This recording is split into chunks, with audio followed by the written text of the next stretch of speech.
အားလုံးပဲမင်္ဂလာပါရှင်မြန်မာ Ubridge ကနေပြီးတော့ပြန်လည်ကြိုဆိုလိုက်ပါတယ်ဒီနေ့လေးမှာ Nova ကတော့ Karen နဲ့အတူ Psychology Introduction ဆိုတဲ့ topic လေးကိုပြပြပေးသွားမှာဖြစ်ပါတယ်ဟုတ်ပါတယ်ဒီစိတ်ပညာကျောင်းပဲဖြစ်ပါတယ်ဒါ Karen တို့လူတစ်ယောက်ရဲ့စိတ်ခံစားချက်စဉ်းစားပုံနဲ့ပြုမှုတွေကတစ်ခါတည်းမှာဒါနားလည်ရခက်တာမျိုးတွေရှင်းပြခက်တာမျိုးတွေရှိရပေါ့နော်ဒါပေမဲ့ဒီຢာတွေကိုနားလည်နိုင်ဖို့ကတော့စိတ်ပညာ psychology ကအဓိကသက်ချက်တစ်ခုပါပဲဟုတ်ဒါဆိုရင်တော့ Nova တို့မိကုံးလေးတွေစလိုက်မယ်နော်စိတ်ပညာဆိုတာကဘာကိုပြောတာလဲ psychology ရဲ့အခြေခံသဘောတရားလေးတွေကို Karen ကရှင်းပြပေးပါဦးပထမဆုံးအနေနဲ့ဒါစိတ်ပညာဆိုတာ Karen တို့ဒီလူတွေရဲ့စိတ်ဖြစ်စဉ်နဲ့ပြုမှုတွေကိုသိပ္ပံနည်းအရစနစ်တကျတွေးခေါ်ပြီးတော့ဆန်းစစ်လေ့လာတဲ့ဘာသာရပ်တစ်ခုဖြစ်တယ်ပေါ့နော် psychology ဆိုတဲ့စကားလုံးကို Karen တို့ဒီအဓိပ္ပာယ်ဖွင့်ရမယ်ဆိုလို့ရှိရင် Greek word ဟာ psyche နဲ့ logia တို့ကနေပေါင်းစပ်ပြီးတော့ရရှိလာတာဖြစ်ပါတယ် psyche ကကြတော့ဒါစိတ်ဝိညာဉ်လို့အဓိပ္ပာယ်ရပြီး logia ကတော့လေ့လာခြင်းလို့အဓိပ္ပာယ်ရပါတယ်ဒါ Karen တို့ဒါကိုစိတ်ကိုလေ့လာခြင်းလို့လည်းအဓိပ္ပာယ်ဖွဲ့ဆိုနိုင်ပါတယ်ဒါကြောင့်မို့လို့လူတွေဘာလို့ဒီလိုဖြစ်တယ်ဘာလို့ဒီလိုသုတ်ပင်ကြရဲဆိုတာကိုသိချင်စိတ်ပညာ psychology ကအဖြစ်ပါပဲဥပမာပြောပြရရင်တော့တခါတလေ Karen တို့စာဖတ်နေကနေရုပ်တရက်စာဖတ်ခြင်းစိတ်ပျောက်သွားတာမျိုးတွေလူတိုင်းဖြစ်ပူလိမ့်မယ်လို့ထင်ပါတယ်ဒါပြီးတော့ရုပ်တရက်စိတ်တကြွားတာမျိုးတွေဒါမှမဟုတ်ကိုကတခြားတရားနဲ့စကားရှင်တင်ဖြစ်ပြီးတော့ကိုယ်ရမ်းအောင်မှစိတ်အစင်မပြေဖြစ်တာတွေစိတ်မပြောမရှင်ဖြစ်လာတာတွေကဒါတကယ်တော့ကိုယ့်ရဲ့ဒီစိတ်နဲ့အသွင်မအလုံးလုံးပုံနဲ့ဆက်နွယ်နေရဖြစ်ပါတယ်။ဒါကြောင့်မလို့ဒါစိတ်ပညာကိုလေ့လာခြင်းကမိမိကိုယ်ကိုပုံမနားလည်လာစေပြီးတော့ကိုယ့်ရဲ့စိတ်ရှင်တွေကိုလည်း manage ပို့ပြီးတော့လုပ်လာနိုင်စေမှာဖြစ်ပါတယ်။ဒါဆိုရင်စိတ်ပညာကိုဘယ်မှာအသုံးချလို့ရလဲဘယ်လို level လေးတွေမှာသုံးလို့ရသည်လဲဟုတ်ကဲ့ဒါအခုဆိုရင်တော့ဒီစိတ်ပညာကိုခိုင်တို့နေပင်တိုင်းလိုမှအသုံးချနေအောင်တွေ့ရမှာဖြစ်ပါတယ်စိတ်ပညာကိုဒါစိတ်ကျန်းမာရေးပညာရေးအလုပ်ပတ်ဝန်းကျင်စီးပွားရေး marketing နဲ့ဒါနေ့စဉ်လူမှုဘဝဆက်ဆံရေးကနေစလို့နယ်ပယ်တိုင်းမှာစိတ်ပညာနဲ့ကင်းကွာနေတဲ့နယ်ပယ်ဆိုတာမရှိလာပါဘူးပေါ့ဥပမာအဖြစ်ပြောရရင်တော့ဒါကိုယ့်ရဲ့ဒီစိတ်ဖိစီးမှု stress level ကိုထိန်းညှိဖို့ပြီးရင်အခြားသူတွေနဲ့ဆက်ဆံရေးကောင်းမွန်စေဖို့ communications ပို့ပြီးတော့ကောင်းစေဖို့ပြီးရင်ကိုယ့်ရဲ့ဒါတည်မှုပုံစံနဲ့အာရုံစူးစိုက်မှုကိုတိုးတက်စေဖို့ပြီးရင်အလုံးမှာဖိအားနေစေဖို့ဒီလိုနေရာတွေမှာလည်းအသုံးချလို့ရပြီးတော့ဒါစိတ်ပညာကိုယ့်ကိုနားလည်ဖို့အတွက်ပဲမဟုတ်ဘူးကွာဒါအခြားသူတွေနဲ့ဒီလိုက်ရောညီထွေးဖြစ်အောင်နေနိုင်မှုလည်းဒါကူညီပေးပါတယ်ဟုတ်ဒါဆိုရင်စိတ်ပညာနဲ့ပဲအခွဲလေးတွေကရောဗာလေးတွေလေဆိုတာပြပြပေးပါအောင်ရှင်ဟုတ်ကဲ့ဒီစိတ်ပညာမှာလည်းဒီစိတ်ပညာရှင်တွေအလုပ်လုပ်နေကြတဲ့နေပယ်နီးမျိုးရှိရပေါ့နော်ဒါပေမဲ့အခုကတော့ဒါ Karen ကဒါလူသိများမှန်လို့ထင်တဲ့ဒီနေပယ်ရဲ့အကြောင်းကိုပြပြပေးသွားမှာဖြစ်ပါတယ်ဒါဆိုရင်တော့ပထမအဦးဆုံးအနေနဲ့ clinical psychology ဆိုတာကဒါ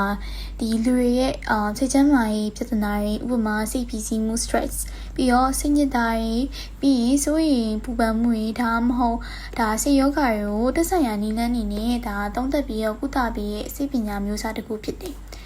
ဒါပေမဲ့ရိုးလေးပြပြရင်တော့ clinical psychology ဆိုတာကလူတယောက်စိတ်အဆင်မဖြစ်တဲ့ခါကြီးဒီစိတ်ထိခိုက်နေတဲ့ခါကြီးမှာဒါမှမဟုတ်ကွာလူတယောက်ကနောက်ဆုံး suicide ချင်လို့တဲ့ဒီစိတ်ကအဆင်ပြေဖြစ်လာရဆိုလို့ရှိရင်ဒါ clinical psychologist တယောက်ကသူ့ရဲ့စိတ်ချင်တွေကိုစမ်းသပ်ပေးပြီးတော့စိတ်မသုံးမဲနေကွာသူ့ရဲ့ဒီစိတ်ကူတာနည်းလမ်း therapy မျိုးစုံကိုအသုံးပြုပြီးတော့လူတွေကိုပုံမကောင်းမွန်တဲ့သူရဲ့စိတ်ကျန်းမာရေးခြေအနေကိုပြန်လည်ရရှိဖို့အတွက်အကူအညီပေးမှာဖြစ်ပါတယ်။အများအားဖြင့်ဒါ clinical psychologist တွေကဆေးရုံဆေးခန်းတွေမှာအလုပ်လုပ်တဲ့လူတွေလည်းဖြစ်တယ်ပေါ့နော်။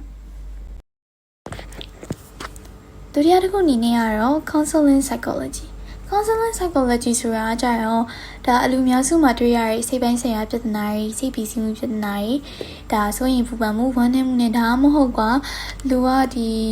ကိုယ့်ရဲ့ဒီဘဝမှာအဆင်မပြေရရင်ကိုဖြည့်ရှင်းမှုအတွက်အကူအညီချင်ပြီးစိတ်ပညာဌာနခုလို့ပဲပြောရမလားအဲ့လိုမျိုးလို့လည်းခေါ်လို့ရတယ်ပေါ့နော်ဒါပေမဲ့ usually ပြောရမယ်ဆိုလို့ရှိရင် counseling psychology ဆိုတာကလူတယောက်ဒါစိတ်မချမ်းမသာဖြစ်တော့တဲ့အချိန်ဒါမဟုတ်ကွာသူပြေဘဝမှာဘာလို့ရမလဲဆိုတာကိုဘာဆက်လုပ်ရမလဲဆိုတာကိုမသိရတဲ့အချိန်ဒီမှာ counselor တယောက်ကနားထောင်ပြီးတော့အကြံပေးပြရဖြစ်ပါတယ်။ဒါသူတွေကဒီလူတွေကိုစိတ်ပိုင်းဆိုင်ရာခက်ခဲတွေဖြတ်တန်းနိုင်အောင်ကူညီပေးပြီးတော့ဘယ်လိုစဉ်းစားရမလဲဘယ်လိုဆုံးဖြတ်ရမလဲဆိုတာကိုလမ်းညွှန်ပေးရတဲ့သူတွေပေါ့။ဥပမာအပြင်ကိုကစာသင်ရတာအရင် PC ဖြစ်နေရတော့ပြီးရင်ဒါမိသားစုနဲ့ပြဿနာဖြစ်တာဒါမိတ်ဆွေချစ်သူနဲ့ဒါပြိပခတ်တွေဖြစ်နေရဒါမဟုတ်အစိုးရင်စိတ်ညစ်နေရဒီလိုခါမျိုးတွေမှာကျတော့ဒီ counseling psychology ကိုအသုံးပြုပြီးတော့စိတ်ချမ်းသာအောင်ပြန်လည်ပြီးတော့ကူညီပေးရဖြစ်ပါတယ်နောက်တစ်ခုအနေနဲ့ community psychology community psychology ဆိုတာကလူတစ်ယောက်အတွက်မိသားစုကြောင့်တိုင်းဝိုင်းနေလူမှုဘဝတွေကဘယ်လိုမျိုးတက်ရောက်နေလဲဆိုတာကိုလေ့လာပြီးတော့လူတိုင်းစိတ်ချမ်းသာဖို့အတွက်အတိုင်းဝိုင်းနေနဲ့ဘယ်လိုကူညီပေးနိုင်မလဲဆိုတာကိုဒါဖြည့်ရှင်းရဲ့ပညာရေးတစ်ခုပေါ့နော်ဥပမာပြောရမယ်ဆိုလို့ရှိရင်ဒါအကြောင်းနေမှာစိတ်ချမ်းသာရေးပညာပေးအစီအစဉ်တွေလုပ်တာမျိုးလူငယ်တွေအတွက်ဒါဒီစိတ်ကျန်းမာစေဖို့အတွက် counseling လုပ်ပေးရတော့ဒါပြီးရင် BNA ဖြစ်ပြီးရဲ့နောက်မှာ natural disaster ဒါဥပမာအဖြစ်ပြောရရင်ဒါငလင်လုပ်ပြီးတဲ့ဘိုင်းမှာပေါ့နော်ဒါဒုက္ခကိုခံစားခဲ့ရတဲ့ဒါပြည်သူလူထုအတွက်စိတ်ပိုင်းဆိုင်ရာထောက်ကူပေးပြီးတော့ counseling လုပ်ပေးရဒါမျိုးတွေကဒါလူတဦးချင်းစီတိုင်းနာမကဒီအတိုင်းဝိုင်းတစ်ခုလုံးအတွက်စိတ်ချမ်းသာဖို့ကိုကူညီပေးပြီးတော့လူမှုဖွဲ့စည်းအနေနဲ့ပုံမကောင်းမွန်တဲ့စိတ်ပိုင်းဆိုင်ရာဘဝတစ်ခုကိုဖန်တီးပေးဖို့အကျိုးပမ်းခြင်းပဲဖြစ်ပါတယ်။နောက်ဆုံးတစ်ခုအနေနဲ့ educational psychology ဆိုတာကလူတွေဘယ်လိုလေ့လာကြရလဲဘယ်လိုမှတ်သားကြရလဲဘယ်လိုမျိုးနည်းလမ်းတွေကိုသုံးပြီးတော့ဘယ်လိုအကောင်းဆုံးဖြေတွေကိုထုတ်နိုင်ကြတယ်လဲဆိုတာကိုလေ့လာရေးစိတ်ပညာမျိုးစားတစ်ခုဖြစ်ပါတယ်ရိုးလေးပြောရမယ်ဆိုလို့ရှိရင်တော့educational psychology ဆိုတာကအကြောင်းသားတွေရဲ့ဒါစိတ်အနေထားနဲ့လေ့လာပုံနားလည်ပြီးတော့သူတို့ပို့ပြီးတော့သင်ရလွယ်အောင်လို့သင်ကြားပေးဖို့အကူအညီပေးရဲ့ပညာရဲ့တစ်ခုပေါ့နော်ဥပမာအားဖြင့်ကျောင်းသားနှစ်ဦးကဘာဖြစ်လို့ဆောင်းမွေးမအောင်တာလဲဆိုတာကိုစိတ်ပိုင်းဆိုင်ရာအရာသုံးသပ်ပေးရမျိုးတွေသင်ကြားပေးသူတွေဆရာမတွေကိုဒါသင်တန်းသားတွေရဲ့စိတ်အမျိုးအစားပုံမှာမူတည်ပြီးတော့သင်ကြားပေးဖို့လမ်းညွှန်ပေးရတယ်စာသင်ခန်းအတွင်းမှာဒါစိတ်ချမ်းသာဖို့ဒါစိတ်ကို well-being ဖြစ်အောင်ပုံမကောင်းမွန်နဲ့ပတ်ဝန်းကျင်တစ်ခုဖန်တီးပေးရတယ်။ဒါရဲ့ရည်ရွယ်ချက်ကတော့ဒါပညာရေးစနစ်အတွင်းမှာကျောင်းသားတိုင်းစိတ်ချမ်းသာစေပြီးတော့တည်ငြိမ်မှုပုံမကောင်းမွန်လာအောင်ကူညီပေးဖို့ပဲဖြစ်ပါတယ်။စိတ်ပညာလမ်းကို career အနေနဲ့ professional အနေနဲ့ပေါ့နော်အဲ့လိုရှောက်လန်းကျင်တဲ့လူတွေကရောစီချောင်းတက်ဖို့လို့လားဒါမှမဟုတ်စီချောင်းပြီးမှစိတ်ပညာဘက်ကိုရောပြန်ပြီးတော့အဲ့လို specialize ယူလိုက်လို့ရလားဆိုတာလေးပြပြပေးပါအောင်။ဟုတ်ကဲ့ပါဒါစိတ်ပညာလမ်းကိုရှောင်းလန်းရှင်နဲ့မောင်လေးညီမလေးတွေကတော့ဆေးကြောင်းတက်စရာမလိုဘူးပေါ့နော် psychology လို့ဘာသာရပ်တစ်ခုက university မှာ bachelor master နဲ့ PhD အဆင့်နဲ့တည်တံ့တက်ရောက်နိုင်နေပေါ့နော်ဒါပေမဲ့တကယ်လို့ကိုက psychiatrist ဖြစ်ချင်နေဆိုလို့ရှိရင်တော့ဆေးကြောင်းသွားဖို့လိုရမယ်ဒါဆေးယောဂါကိုဆေးဝါးဘက်ဆိုင်ရာကုရဲ့ဆရာဝန်ဖြစ်ဖို့ပေါ့နော်ဒါပေမဲ့ကိုက psychologist ဦးဖြစ်ဖို့ဆိုရင်တော့ဆေးကြောင်းကမလိုဘူးပေါ့psychology နဲ့ကြောင်ပြီးထားရဆိုရင်ရော career ရဲ့အနေနဲ့ဘာရှိလဲဘာလုပ်လို့ရသေးလဲဟုတ်ကဲ့ပါဒါ psychology နဲ့ကြောင်ပြီးထားရဲ့မောင်လေးညီမလေးတက်ကကြတော့ဒါကြောင်ပြီးလို့ရှိရင်ပေါ့နော် career အနေနဲ့ဘာဆက်ပြီးလုပ်လို့ရလဲဆိုရင်တော့ဒါအားလုံးပဲသိကြရဲ့အတိုင်း clinical psychologist ပေါ့ဒါပေမဲ့ကိုက psychologist မဟုတ်ဘူး counselor လုပ်မယ်ဆိုလို့ရှိရင်လည်းရရင်ဒါမှမဟုတ် therapist ပေါ့နော်ပြီးတော့ HR officer, researcher ပြီးရင် social worker နဲ့ဒါ marketing အပိုင်းမှာလည်းဝင်ပြီးတော့လုပ်လို့ရပါတယ်။ psychologist တရားဖြစ်ဖို့ဆိုရင် bachelor ပြီးရုံနဲ့ရောရလားဒါမှမဟုတ် master ပြီးဖို့လိုသေးလားဆိုတာလေးလည်းပြပြပေးပါအောင်။တချို့ကလည်း PhD ထိပြီးဖို့လိုအပ်တယ်ဆိုပြီးပြောနေကြတယ်ပေါ့နော်။အဲ့ဒါလေးနဲ့ပတ်သက်ပြီးတော့sharing လေးလုပ်ပြပါအောင် therapist ဆိုရင်ရောဘယ်လိုမျိုး education level တစ်ခုထိပြီးထားဖို့လိုလဲဟုတ်ကဲ့ပါအဲ့ဒါနဲ့ပတ်သက်ပြီးပြောရမယ်ဆိုလို့ရှိရင်ပေါ့နော်ကိုကတကယ်လို့ psychologist ဖြစ်နေဆိုလို့ရှိရင်အများအပြားကတော့ Karen တို့ဒီ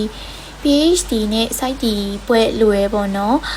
ပြီးတော့ therapist counselor အတွက်ကကြတော့ master ဒါမှမဟုတ်ခုနပြောခဲ့တဲ့ PhD သို့မဟုတ် site တီယူတိုင်းတော့ license ရဖို့အတွက်ပို့ပြီးတော့လက်ကူစီမှာပါ psychology နဲ့ပဲ bachelor ကျောင်းပြီးထားရဆိုရင်ရောဘာတွေလုပ်လို့ရလဲဟုတ်ကဲ့ပါဒီလိုမောင်လေးတို့ညီမလေးတို့ကဒါစိတ်ပညာကို bachelor ပဲပြီးထားရဒါပေမဲ့အလုပ်လဲလုပ်ရှင်နေဆိုလို့ရှိရင်တော့လုပ်လို့ရမယ့်အလုပ်လေးတွေရှိရပေါ့နော်အဲ့ဒါကြီးကတော့ဒါ HR marketing နဲ့ social service research assistant နေနဲ့လုပ်လို့ရနိုင်တယ်လို့ဒါပေမဲ့ကိုက counselor ဘက်ကိုစိတ်ဝင်စားရဲဆိုလို့ရှိရင်တော့ sport counselor ဒါမှမဟုတ် life coach အဖြစ်ဒါ relevant certificate တွေကိုရယူပြီးတော့လုပ်နိုင်ပါတယ်ဒါမှမဟုတ်ကိုကဒါ master ဘက်ကိုဆက်ပြီးတော့လေ့လာမယ်ပြီးရင်ဒါ specialization ထပ်ယူပြီးတော့လည်းနောက်ပိုင်းလေ့လာနိုင်တဲ့မျိုးတွေလည်းလုပ်နိုင်ပါတယ်ဟုတ်ဒါဆိုရင်တော့ psychology introduction ဆိုတဲ့ topics လေးနဲ့အတူဘဟုတုတပညာရေးတစ်ခုခုရသွားလိမ့်မယ်လို့ယုံကြည်ပါတယ်ဒီဘက်ခေတ်မှာလည်း generation တွေထဲမှာစိတ်ပိုင်းဆိုင်ရာ well-being လေးတွေကိုပို့ပြီးတော့အလေးပေးလာကြရပေါ့နော်အခုဆို study abroad ထွက်ရင်တော့ psychology ကို minor လေးဖြစ်ဖြစ်ထည့်ယူခြင်းနဲ့မောင်လေးညီမလေးတွေကလည်းရှိလာပါပြီအဲ့ဒီအတွက် psychology career ဆိုင်ရာ knowledge sharing နဲ့ volunteer opportunities လေးတွေကိုအမြဲ share လုပ်ပေးနေမယ် MYB Myanmar Youth Bridge Organization လေးကိုစောင့်ကြည့်ပေးဖို့အတွက်ဖိတ်ခေါ်လိုက်ပါရရှင်Karen နဲ့ဆွေးနွေးမှုလေးကိုလည်းဒီမှာပဲခဏရနာခွင့်ပြုပါရှင်